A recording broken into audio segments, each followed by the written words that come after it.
Ça se pourrait qu'il y ait de la controverse dans les commentaires, je vivrai avec. Il y a quelques jours, Jean-Guy m'a demandé s'il faut qu'il change son ordinateur si l'ordi a un processeur non compatible avec Windows 11.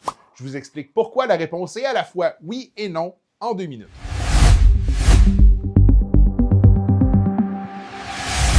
On va commencer par le pourquoi du comment.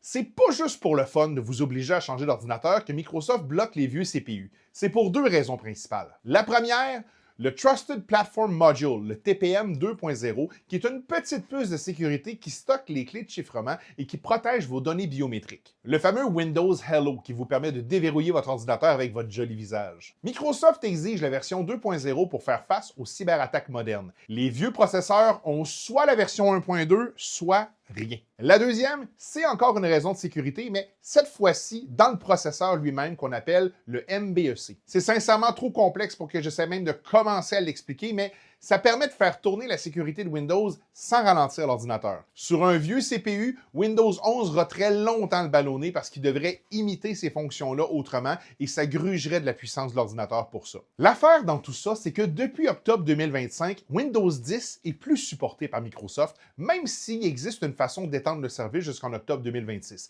Ce qui veut dire que sur la version 10, vous êtes potentiellement ouvert à des attaques qui sont protégées dans la version 11. C'est pour ça que si vous voulez absolument installer Windows 11, même si votre ordinateur n'est pas matériellement prêt pour le recevoir, vous pouvez quand même le faire avec Rufus, un outil téléchargeable sur le rufus.ie. Je ne vous le recommande pas parce que ça risque fortement de ralentir votre ordinateur et je ne vais pas vous expliquer comment le faire. Mais cherchez « Installer Windows 11 avec Rufus » sur Google, puis les instructions sont toutes là. Autre avertissement, Microsoft prévient que les PC non supportés pourraient ne pas recevoir toutes les mises à jour automatiques à l'avenir. C'est un pari, mais ça fonctionne très bien sur la majorité des machines, sachez-le. Cela dit, si vous décidez de changer de machine, mais que vous aimeriez garder votre ancienne, je peux vous proposer d'en profiter pour découvrir Linux Mint, qui est gratuit, ultra rapide sur les vieux ordis, et c'est parfaitement sécurisé pour aller sur le web et vérifier vos emails en 2026. Encore une fois, si vous avez appris quelque chose, aimez et partagez. Puis si vous utilisez déjà Linux,